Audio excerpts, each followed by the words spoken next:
Hello everybody, সবাইকে স্বাগত জানাচ্ছি লাইফ অ্যান্ড কালার্সের একটা সম্পূর্ণ নতুন ভিডিওতে। আমাদের দার্জিলিং সিরিজ সবে শেষ হয়েছে। এই সিরিজের আগের এপিসোডগুলিতে আপনাদের দেখিয়েছি দার্জিলিংয়ে আসার ব্যবস্থা, অফবিট সাইট সিইং, কোথায় থাকবেন আর কি কি ডেলিকেসিস এক্সপ্লোর করতে পারবেন। তার প্লে লিস্ট আই বাটন ও ডেসক্রিপশন বক্সে দিয়ে রাখলাম, দেখে নেওয়ার একান্ত অনুরোধ রইল। আমাদের সেই সব এক্সপিরিয়েন্সকে একত্রিত করে আজ এই ভিডিওতে আমরা নিয়ে এলাম 2 nights 3 days-এর একটা কম্প্রিহেন্সিভ দার্জিলিং ট্যুর প্ল্যান, যা আপনাদের আগামী দিনে দার্জিলিংয়ের সাইট সিইং, দার্জিলিংয়ের যাতায়াত, থাকা ও খাবার ব্যবস্থা নিয়ে একটা সম্যক আইডিয়া দেবে, যার উপর বেস করে আপনারা আপনাদের আপকামিং দার্জিলিং ট্যুর অনায়াসে প্ল্যান করতে পারবেন। তাহলে চলুন বেশি কথা না বাড়িয়ে ভিডিওটা শুরু করা যাক।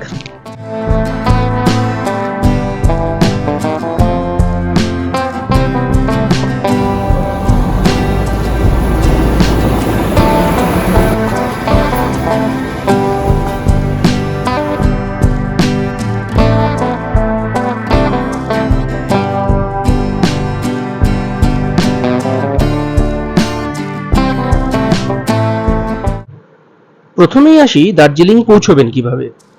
দার্জিলিং বা সেই অর্থে উত্তরবঙ্গ যাওয়ার সবচেয়ে সহজসাধ্য মাধ্যম রেল। শিয়ালদা থেকে রাতের বহু ট্রেন আছে যা আপনাকে সকালবেলা এনজেপি বা শিলিগুড়ি পৌঁছে দেবে। এছাড়াও হাওড়া থেকে বন্দে ভারত বা শতাব্দী আছে, যেগুলি ট্রেন টাইমিং স্ক্রিনে দেখতে পাচ্ছেন। ট্রেনের টিকিট না পাওয়া গেলে এখন ধর্মতলা বাস স্ট্যান্ড থেকে প্রচুর বাস আছে, যা আপনাকে পরদিন সকাল 7:30 কি 8টার মধ্যে পৌঁছে দেবে শিলিগুড়ি বাস স্ট্যান্ড। রেড বাস থেকে আপনারা অনায়াসে টিকিট বুক করে নিতে পারেন। বাস ভাড়া পড়ে মোটামুটি 1500 থেকে 1800 মতো, কিন্তু এই ভাড়া ডাইনামিক এবং হলিডে সিজন বা উইকেন্ডে তা অনেকাংশেই বেড়ে যায়। এছাড়াও অর্থ যদি অন্তরায় না হয়, তাহলে সময় বাঁচাতে কলকাতা এয়ারপোর্ট থেকে ফ্লাইটেও বাগডোগরা এয়ারপোর্টে পৌঁছে যাওয়া যায়, যা শিলিগুড়ির কাছে অবস্থিত। স্ক্রিনে ফ্লাইট টাইমিংস আর ফেয়ার চার্ট দেওয়া রইল। বিভিন্ন অনলাইন অ্যাপ থেকে সুবিধা মতন ফ্লাইট বুকিং করে নিতে পারেন। শিলিগুড়ি, এনজেপি, বাগডোগরা নেমে 3টি উপায়ে আমরা দার্জিলিং বা উত্তরবঙ্গের বিভিন্ন জায়গায় পৌঁছতে পারি। প্রথম, আপনারা গাড়ি রিজার্ভ করে আপনার গন্তব্যে পৌঁছে যেতে পারেন। আমরাও আগে থেকে বুক করে রাখা গাড়ি করেই ভানু ভবন পৌঁছে গেছিলাম। রিজার্ভড গাড়ি ভাড়া পড়ে ছোট গাড়ির জন্য 2500 আর বড় গাড়ির জন্য 3500 মতন। তবে এই প্রাইসও কিন্তু ডাইনামিক। সিজন টাইমে তার আপার লিমিট অনেকটাই বেড়ে যায়। দ্বিতীয় উপায়, শেয়ার গাড়িতে এনজেপি থেকে আপনার গন্তব্যে পৌঁছানো। এনজেপি বা শিলিগুড়ি থেকে আপনারা শেয়ার গাড়ি পেয়ে যাবেন। সেখানে 250 থেকে 300 টাকা পার হেডের বিনিময়ে আপনারা দার্জিলিং পৌঁছে যেতে পারেন। এছাড়াও শিলিগুড়ি বাস স্ট্যান্ড থেকে সকাল 6:30 বা 7টা থেকে 3টে অবধি 1 ঘন্টা অন্তর অন্তর এনএসবিটিসির বাস ছাড়ে, যা আপনাকে দার্জিলিং পৌঁছে দেবে। এর ভাড়া পড়বে 150 টাকা পার হেড। সেই উপায়েও আপনারা অনায়াসে কম খরচে দার্জিলিং পৌঁছে যেতে পারেন। এবার আসি সাইট সিইং এর কথায়। যদি আপনি এনজেপি বা শিলিগুড়ি থেকে শেয়ার কার বা বাসে দার্জিলিং আসেন, তাহলে সেদিন আপনার সাইট সিইং করার কোনো সুযোগ নেই। আপনাকে এসে আগে দার্জিলিংয়ে নিজের হোটেলে চেক ইন করে তারপর সাইট সিইং প্ল্যান করতে হবে। কিন্তু যদি আপনি রিজার্ভড গাড়িতে আসেন, তাহলে কিন্তু সাইট সিইং করার সুবর্ণ সুযোগ রয়েছে। পথেই আপনি পেয়ে যাবেন অসাধারণ কার্শিয়াং ভিউ পয়েন্ট। রোহিণী পেরিয়ে কিছু দূর এগোতেই বাঁ দিকে আপনার চোখে পড়বে সেই সুন্দর আই লাভ কার্শিয়াং স্পটটা। এই আই লাভ কার্শিয়াং এর সামনে দাঁড়িয়ে ফটো তুলুন, ভিডিও করুন, অসাধারণ লাগবে। তার পাশে এগিয়ে এসে এই অসাধারণ ভ্যালি ভিউ আপনারা পেয়ে যাবেন। কার্শিয়াং এর এন্ট্রি মুখে এইটা কিন্তু একটা টুরিস্ট স্পট, যেখানে সবাই দার্জিলিং আসার পথে দাঁড়ায়। এরপর আরো খানিকটা এগিয়ে গুডরিক টি এস্টেটের মাঝে আপনারা পেয়ে যাবেন famous breakfast joint Margaret Steak. এই মার্গারেট স্টেক কিন্তু দুটো কারণে ফেমাস। এক, এখানে অসাধারণ সব দার্জিলিং এর চায়ের ভ্যারাইটি পাওয়া যায়, এবং তার সাথে এখানে আছে অসাধারণ একটা ভ্যালি ভিউ। ঝুলন্ত এই ডেক থেকে যে অসাধারণ ভ্যালি ভিউটা পাওয়া যায়, যেখানে মেঘের আনাগোনা দেখতে দেখতে আপনারা ব্রেকফাস্ট করতে পারবেন, তা কিন্তু অসাধারণ লাগে। প্যানকেক নিন, অ্যাপেল কেক নিন, তার সঙ্গে বিভিন্ন ধরনের ইংলিশ ব্রেকফাস্ট সবকিছুই এখানে পাওয়া যায়, আর তার সঙ্গে চা বা কফি তো অবশ্যই। এই মার্গারেট স্টেক কিন্তু আপনার দার্জিলিং আসার পথে একটা মাস্ট স্টপ স্পট হওয়া দরকার। শেয়ার কার বা রিজার্ভ গাড়িতে আসলে আপনি যদি ম্যালের উপর হোটেল নেন, তাহলে আপনাকে চকবাজার বা ভানু ভবনে গাড়ি ড্রপ করে দেবে। সেখান থেকে আমরা যেরকম যে হোটেলটি চুজ করেছিলাম তার ডিস্টেন্স এই 1 কিলোমিটারের মতন। যদি চক বাজারের ওদিক থেকে আসেন তাহলে কিন্তু মেল রোড থেকে মাত্র 1 মিনিটেই এই হোটেলটি। এখানে কোনো অসুবিধা নেই, যদিও গাড়ি আসে না তবুও হোটেলে বললে ওরা কিন্তু ভানুভবন বা চক বাজারে ওদের লোক পাঠিয়ে দেয় যারা আপনাদের মাল নিয়ে হোটেলে চলে আসবে। আমরা চুজ করেছিলাম উড়ান নির্বাণা রিসর্ট অ্যান্ড স্পা। এরও ডিটেইলড ভিডিও আমাদের চ্যানেলে অলরেডি এসে গেছে, ওপরের আই বাটন ও নিচের ডেসক্রিপশন বক্সে দেওয়া থাকলো, অবশ্যই দেখে নেবেন। অসাধারণ হোটেল ছিল, সুন্দর প্রিমিয়াম ভ্যালি ভিউ ছিল, তাদের আন্তরিকতাও অসাধারণ ছিল এবং পুরো হোটেলটাতে একটা প্রিমিয়াম ফিল ছিল যেটা আমাদের খুবই ভালো লেগেছে। কিন্তু এটাই এখানকার একমাত্র হোটেল নয়, এছাড়াও এই মেল রোডের ওপর আপনারা প্রচুর হোটেল পেয়ে যাবেন যেগুলো একদম মেলের ওপর অবস্থিত এবং প্রিমিয়াম ফিল না হলেও বেশ স্ট্যান্ডার্ড রুমস সেখানে পাওয়া যায় এবং সেখান থেকেও খুব সুন্দর সুন্দর ভিউ আপনারা দেখতে পাবেন। আমরা যে হোটেলে ছিলাম এই উড়ান নির্বাণা রিসর্ট, এর ভাড়া পড়েছিল আমাদের অফ সিজনে ৩,৪০০ টাকা পার নাইট মতন। তবে আরও যে দুটি হোটেল মেল রোডের ওপর আছে, যেমন হোটেল সানফ্লাওয়ার বা হোটেল শ্যালেট, এই দুটো কিন্তু রুম ভাড়া ১৮০০ থেকে ২,০০০-এর মধ্যে আপনারা অফ সিজনে পেয়ে যাবেন। তবে অবশ্যই এটা মনে রাখবেন যে এই সব রেটস কিন্তু এই অফ সিজন, যেহেতু আমরা বর্ষাকালে গিয়েছিলাম, সেটার ওপর ভ্যালিড। পিক টাইমে শীতকালে বা গরমকালে মার্চ এপ্রিল মে মাসে কিন্তু এই দাম কম্পারেবল হবে না, তখন কিন্তু ২-২.৫ গুণের দাম যেতে পারে। সেদিন কিছুটা সময় হোটেলে চেক ইন করে ফ্রেশ হয়ে বেরিয়ে প্রথমেই মেল রোড ঘুরতে গিয়ে আপনারা চলে আসুন মহাকাল টেম্পলে। মহাকাল টেম্পল সুন্দর একটা টুরিস্ট স্পট, অসাধারণভাবে সাজানো এবং শ্রাবণ মাসে সোমবার ছিল বলে খুব সুন্দরভাবে উৎসবের মতো সেজে উঠেছিল পুরো মহাকাল টেম্পলটা। আমাদের কিন্তু দুর্ধর্ষ লেগেছিল এই মহাকাল টেম্পল।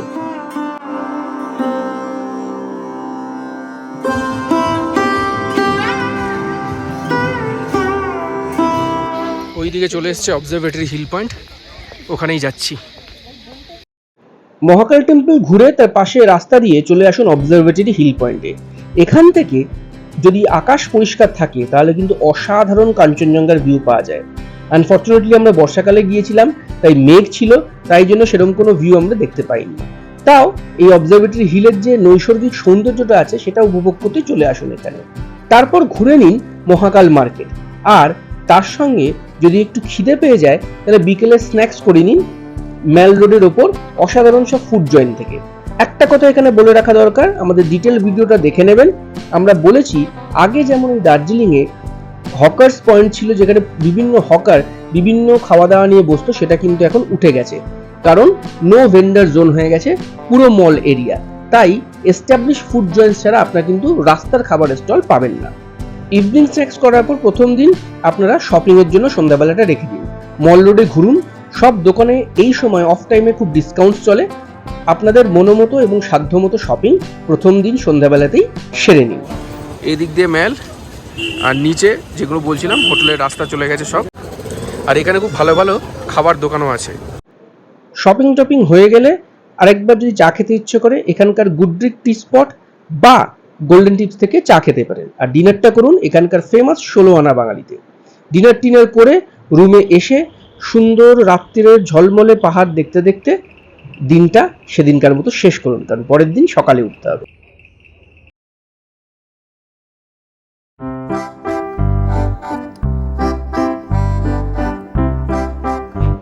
দ্বিতীয় দিন সকালটা শুরু হোক চায়ের কাপ হাতে, ব্যালকনি থেকে অসাধারণ ভ্যালি ভিউ দেখতে দেখতে। একটু নিজের হোটেলে ব্রেকফাস্ট এবং চা এনজয় করে তারপর বেরিয়ে পড়ুন সেদিনকার সাইট সিইং এর জন্য।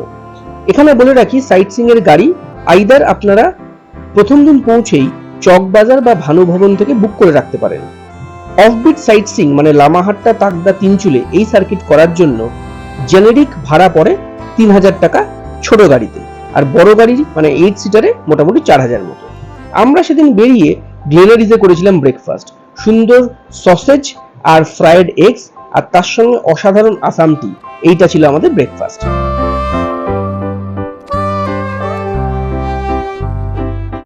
আমরা প্রথম এখান থেকে যাচ্ছি সাইট সিইং এর জন্য তাকদার উদ্দেশ্যে।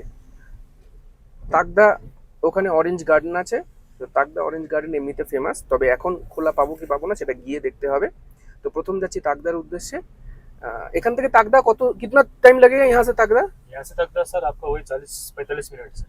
40-45 मिनट। Yes. अच्छा अच्छा, ओके 1 घंटे के आसपास। ওকে, তো 40-45 মিনিট লাগবে তাকদা পৌঁছতে।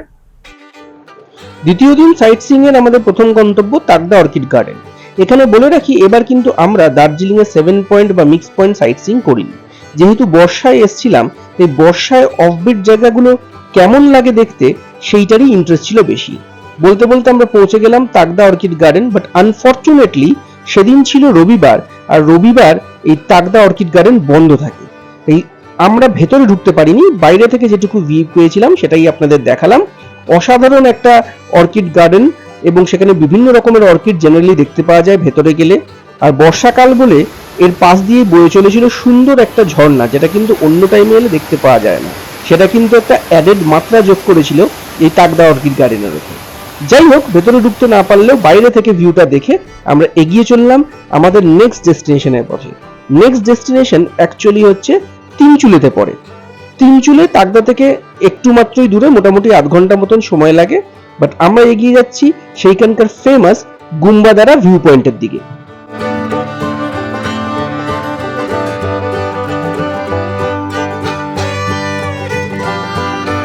পেশক টি এস্টেটের উপরিভাগে এই গুম্বাদারা ভিউ পয়েন্ট। নিচ দিয়ে এঁকে বেঁকে পথ চলে গেছে, অসাধারণ লাগছে দেখতে। তার মধ্যে এই মেঘের খেলা, আর চারিদিকের অসম্ভব সুন্দর চা বাগান পুরো সিনারিটাকে একটা লোভনীয় পিকচারাস বিউটি করে দিয়েছে যাকে বলে। এখানেই আছে একটা অসাধারণ সুন্দর ক্যাফে, যেখানে বসে আমরা একটু ম্যাগি আর চা খেয়ে নিলাম। সেখান থেকে দেখা যায় তিস্তা এবং রঙ্গিত নদীকে, আর একদিকে আছে কালিম্পং এর পাহাড়, আর অল্টো সাইডে আছে সিকিমের পাহাড়। এই দুটো ভিউ কিন্তু অদ্ভুতপূর্ব লাগে এখান থেকে দেখতে।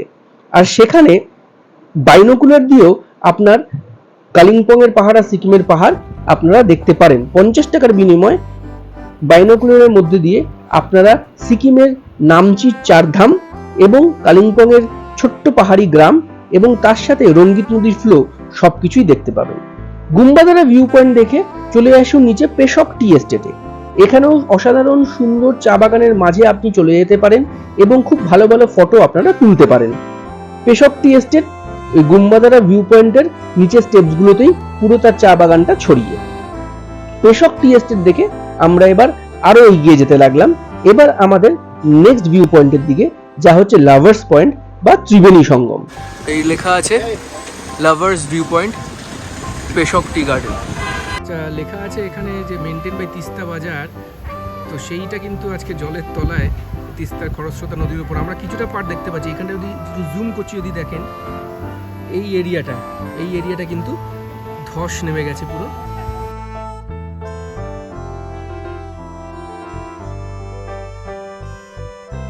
লাভার্স পয়েন্ট দেখে এইবার আমরা এগিয়ে চললাম আমাদের দ্বিতীয় দিনের শেষ গন্তব্য এবং সবচেয়ে আকর্ষণীয় গন্তব্য লামাহাটা ইকো পার্ক। আমরা এসে দাঁড়ালাম আমাদের আজকের লাস্ট পয়েন্ট লামাহাটা ইকো পার্কের সামনে। এইখানে হচ্ছে টিকিট কাউন্টার, টাইমিং লেখা আছে 8টা থেকে 5টা। আমাদের টিকিট নিল এই 20 টাকা করে। দেখেন এন্ট্রি গেট। এই হচ্ছে সেই ফেমাস পাইনের জঙ্গল, এর ভেতরে আমরা যাব আর আপনাদেরকেও দেখাবো।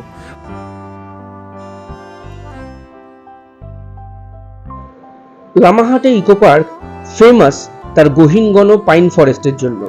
এত সুন্দর পাইন গাছের জঙ্গল দার্জিলিং এর অন্য জায়গায় কিন্তু দেখতে পাওয়া যায় না।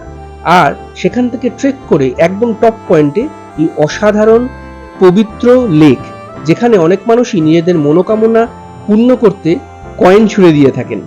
আমরাও অনেকটা ট্রেক করে প্রায় 750 মিটার ট্রেক করে এসেছিলাম এই লেকের কাছে।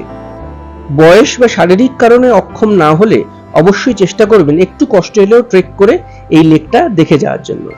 লামাহাটি ইকো পার্ক দেখে সেই দিন আমরা ফিরে চললাম আবার ব্যাক টু দার্জিলিং ম্যাল রোডে আমাদের হোটেলে, কারণ বাকি সময়টা আমরা সেদিন কাটাবো আবার ম্যাল রোডে ঘুরে। দার্জিলিংয়ে আমাদের তৃতীয় দিন। এবার মন খারাপের পালা, নেমে যেতে হবে নিচে, কারণ আজ আমাদের ফেরার ট্রেন ধরতে হবে এনজেপি থেকে। তবে দিনটা কিন্তু অবশ্যই ফাঁকা রাখবেন না। প্রথমেই দার্জিলিং থেকে বেরিয়ে আপনারা চলে যান বাতাসিয়া লুপ। কারণ দার্জিলিংয়ে এসে যদি বাতাসিয়া লুপ না দেখেন তাহলে কিন্তু দার্জিলিং ট্যুর আপনাদের সম্পূর্ণ হলো না। তাই আমরাও হোটেল থেকে চেক আউট করে ফেরার পথে প্রথম চলে গেছিলাম বাতাসিয়া লুপ দেখতে।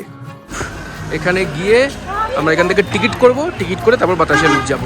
আর বাতাসিয়া লুপের বাইরে এরকম সুন্দর চায়ের দোকান, মোমোর দোকান, ব্যাগপত্রের দোকান সব কিছুই বসে। এই টিকিট কেটে নিলাম, 100 টাকা করে টিকিট পড়লো, মানে 50 টাকা পার হেড, দুজনের 100 টাকা। এবার যাচ্ছি বাতাসিয়া লুপের দিকে। ওটা হচ্ছে ওয়ার মেমোরিয়াল, দূর থেকে দেখা যাচ্ছে। আর এই পুরো জায়গাটা হচ্ছে বাতাসিয়া লুপ। বাতাসিয়া লুপের ওয়ার মেমোরিয়াল আর এখান থেকে কাঞ্চনজঙ্ঘার ভিউ এই বাতাসিয়া লুপের মূল আকর্ষণ। বাট তাছাড়াও আরেকটা আকর্ষণ হলো এখানকার সার্কুলার টয় ট্রেন ট্র্যাক, যেটা লুপের মতন দেখতে, তাই এখানকার নাম বাতাসিয়া লুপ। টয় ট্রেনের জয় রাইডগুলি এইখানে এসে যাত্রীদের নিয়ে থামে 15 মিনিট, আর যাত্রীদের বাতাসিয়া লুপ উপভোগ করতে সময় দেয়।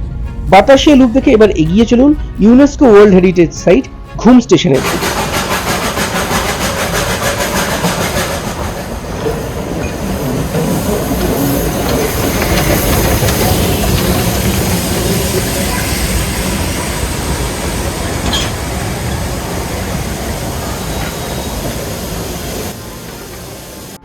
দেখুন এখানে লেখা আছে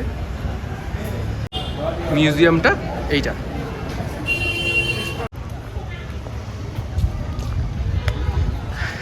দেখুন এখানে এন্ট্রি ফি আছে কিন্তু 20 টাকা করে। দেখুন স্টিম ইঞ্জিন রাখা এখানে।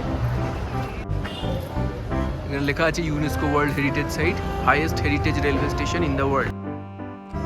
ঘুম স্টেশন দেখে এবার আপনারা এগিয়ে চলুন অফবিট কার্শিয়াংয়ে ট্যুর করতে, যার মধ্যে আমাদের প্রথম গন্তব্য কুয়াশা ঘেরা চিমনি গার্ডেন। এই চিমনি হেরিটেজ গার্ডেনের স্পটটাতে আগে দেখাই এই পেছনের রাস্তা দিয়ে আমরা এলাম। জাস্ট কিচ্ছু দেখা যাচ্ছে না কুয়াশাতে এখন। এই হচ্ছে বৃষ্টির ওয়েদার। এই টিকিট নিয়ে নিলাম, 20 টাকা করে টিকিট পড়লো। Government of West Bengal, directorate of Kurseong. 1840 সালে ব্রিটিশদের এইখানে একটি গ্রাম ছিল এবং তাদের এই আবাসন স্থলে তাদের রান্নাবান্না ধোঁয়া যাতে বেরিয়ে যায় সেটার জন্য একটা বিশাল আকারের চিমনি এইখানে তৈরি হয়েছিল। সেই গ্রামটি নিশ্চিহ্ন হয়ে গেলেও সেই চিমনি এখনো রয়ে গেছে সেই 1840 সাল থেকে। সেইটি দেখার জন্যই এই চিমনি গার্ডেনে লোকে আসে এবং এই চিমনিকে ঘিরে তৈরি হয়েছে একটি সুন্দর পার্ক, যেখান থেকে নিচের ভ্যালি ভিউ আকাশ পরিষ্কার থাকলে অসাধারণ দেখা যায়। বাট আনফরচুনেটলি আমরা যখন গিয়েছিলাম তখন বর্ষাকাল থাকায় আমরা সেরকম ভিউ কিছু দেখতে পাইনি। বাট কুয়াশা ঘেরা বৃষ্টির মধ্যে সেই চিমনি গার্ডেন কিন্তু মনোমুগ্ধকর ছিল। তাই বর্ষার সময় যদি এখানে আসেন, আর যাই হোক, নিরাশ অবশ্যই হবেন না। চিমনি গার্ডেন থেকে আমরা এগিয়ে গেলাম আমাদের নেক্সট গন্তব্য ডাউহিল পার্ক। কার্শিয়াং এর এই ডাউহিল এরিয়া কিন্তু one of the most haunted places in India বলে খ্যাতনামা।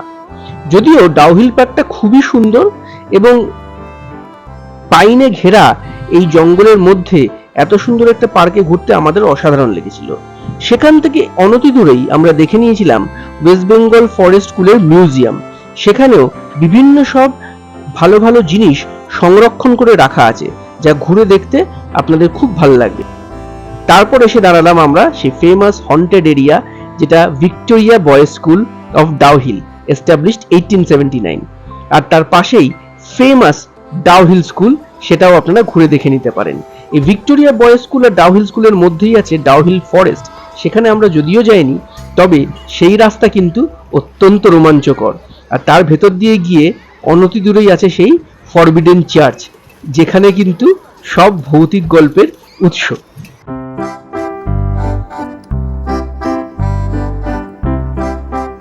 কার্শিয়াং এর ডাউহিল দেখে এবার আমরা এগিয়ে চললাম আমাদের নেক্সট গন্তব্য হনুমান টপের দিকে। কার্শিয়াং টি এস্টেটের মধ্যে অসাধারণ পিচ ঢালা রাস্তা, আর সেইটা পেরিয়ে এক জায়গায় সুন্দর বিশালাকায় হনুমানের মূর্তি, আর তাকে ঘিরে একটা মন্দির। আর সেইখান থেকে পাওয়া যায় কার্শিয়াং এর অসাধারণ ভ্যালি ভিউ।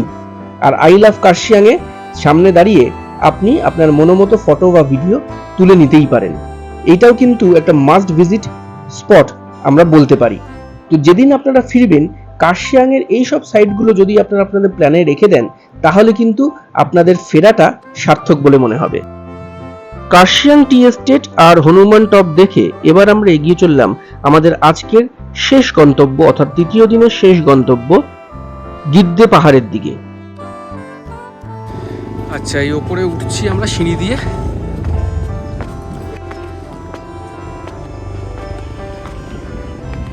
রেলওয়ে ট্র্যাকটা দেখা যাচ্ছে, যেটা এনজেপি থেকে আসে টয় ট্রেন এখনো দার্জিলিং অবধি, সেটা বাট এখন কোনো ভিউই নেই।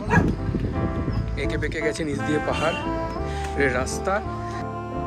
গিদ্দে ভিউ পয়েন্ট দেখে হালকা একটু স্ন্যাক্স করে, সে চিকেন মোমো দিয়েই হোক বা ম্যাগি দিয়েই হোক, পেটটা একটু ভরিয়ে চলে আসুন এবার এনজেপি স্টেশন, কারণ এখন আপনাদের ফিরে যাওয়ার পালা। এইবার ট্রেন ধরে সোজা পরের দিন কলকাতা। এর আগের সেকশনগুলিতে যা যা আলোচনা করেছি সেগুলো যদি সাজিয়ে নিই, তাহলে এবার আমরা একটা 2 নাইট 3 ডেজের কম্প্রিহেনসিভ দার্জিলিং ট্যুর প্ল্যান করে নিতে পারি। রাতের ট্রেনে বা বাসে যদি আমরা কলকাতা থেকে দার্জিলিং পৌঁছাই, তাহলে আমাদের যাতায়াত খরচা হবে 1000 থেকে 3000-এর মধ্যে অ্যাপ্রক্সিমেটলি। এরপর এনজেপি স্টেশন থেকে নেমে শেয়ার গাড়ি বা বাসে দার্জিলিং পৌঁছে যান, খরচ পড়বে 150 থেকে 300 টাকা মতন। সেদিন দার্জিলিং পৌঁছে আগে হোটেলে চেক ইন করে নিন, ফ্রেশ হয়ে বিকেলে মল রোডে সাইট সিং করে কাটান। 2 রাতের জন্য আপনার একটা স্ট্যান্ডার্ড হোটেল ভাড়া পড়বে 1500 থেকে 2000 পার নাইট ফর 2 পারসন। মল রোডে ঘোরার সময় চকবাজার বা ভানুভবন থেকে পরের দিনের সাইট সিং এর জন্য গাড়ি ঠিক করে নিন। পরের দিন সকাল সকাল বেরিয়ে পড়ুন সারাদিনের অফবিট দার্জিলিং ট্যুরে। গাড়ি ভাড়া এখানে স্ট্যান্ডার্ড, ছোট গাড়ি 4 জনের 3000 টাকা আর বড় গাড়ি 8 জনের 4000 টাকা, অর্থাৎ 500 থেকে 750 টাকা পার হেড। সন্ধ্যেবেলা কাটান মল রোডে শপিং করে ও মনের মতো খাবার এক্সপ্লোর করে। শেষ দিন হোটেল থেকে চেক আউট করে কার্শিয়াং ট্যুর করে ফিরে আসুন এনজেপি। সেদিন রাতে আবার এনজেপি থেকে ট্রেন ধরে কলকাতা ফিরে আসুন। কার্শিয়াং ট্যুর করে এনজেপি আসতে ছোট গাড়ি নেবে 3500 আর বড় গাড়ি নেবে এই 4500, অর্থাৎ পার হেড আপনার 600 থেকে 850 মতো পড়তে পারে।